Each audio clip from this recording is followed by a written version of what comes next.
আহ্বান জানাইছিলেন, বলেছিলেন সরকারের যদি খয়রাত লাগে আমরা ক্রাউড ফান্ডিং করে এই সিসি ক্যামেরার ব্যবস্থা করে দিব। বাংলাদেশে এই মুহূর্তে প্রায় ৪৫,০০০ ভোট কেন্দ্র রয়েছে যেগুলো ঝুঁকিপূর্ণ, যেখানে ভোট কারচুপির আশঙ্কা রয়েছে। সেখানে শুধুমাত্র সিসি ক্যামেরা বসালেই হবে না, সেখানে যে সকল পুলিশ সদস্য দায়িত্ব পালন করবেন, অন্যান্য সংস্থার যে সকল সদস্যরা দায়িত্ব পালন করবেন, তাদেরকে বডি ক্যামেরার আওতায় নিয়ে আসতে হবে। কারণ বিগত দিনগুলোতে আমরা দেখেছি এই ফ্যাসিবাদী আমলে পুলিশ সহ অন্যান্য সংগঠনকেও আমরা ব্যালট বাক্সে ভোট দিতে দেখেছি, যার কারণে আমরা তাদের উপরেও পূর্ণাঙ্গ বিশ্বাস স্থাপন করতে পারছি না। যার কারণে আসন্ন ত্রয়োদশ জাতীয় সংসদ নির্বাচনে ঝুঁকিপূর্ণ ভোট কেন্দ্রগুলোর পাশাপাশি যে সকল বাহিনীর সদস্যরা দায়িত্ব পালন করবেন তাদেরকেও বডি ক্যামেরার আওতায় নিয়ে আসতে হবে। আমরা ইতিমধ্যেই দেখতে পাচ্ছি ভোট চাইতে গেলে বিভিন্ন প্রার্থীদেরকে হয়রানি করা হচ্ছে।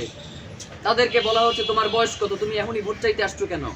এই বেটা, বাংলাদেশের আইনে যদি আমারে ভোটে অংশগ্রহণ করতে যে নির্দিষ্ট সময়সীমা দেয়া আছে সেটা পারমিট করলে তুই কোন হারামজাদা আছ আমার জিজ্ঞেস করবার যে আমি কেন ভোট চাইতে আসছি? এই যে অবৈধ অর্থ এবং পেশি শক্তির যেই ব্যবহার ভোটের এই মাঠে হয়, সেইটাকে বন্ধ করবার জন্য বর্তমান সরকারে যারা দায়িত্বে রয়েছেন আপনাদেরকে অবশ্যই এটা নিশ্চিত করতে হবে। ইদানিং দেখতে পাচ্ছি যে ভোট বাক্সে রাজনৈতিক দলগুলোর শয়তানি একবার চিন্তা করেন, মানে এদের দিকে তাকাইলে মনে হয় একটার থেকে আরেকটা বড় শয়তান। এরা আওয়ামী লীগ পুনর্বাসনের জন্য এদের আদর্শ থেকে শুরু করে সব কিছু জলাঞ্জলি দিচ্ছে। সুবর্ণচরে 5 সন্তানের যেই মাকে গণধর্ষণ করা হয়েছে, আমরা তাদেরকে দেখতে পাচ্ছি যে বিএনপি তাদেরকে প্রচারণায় যুক্ত করছে।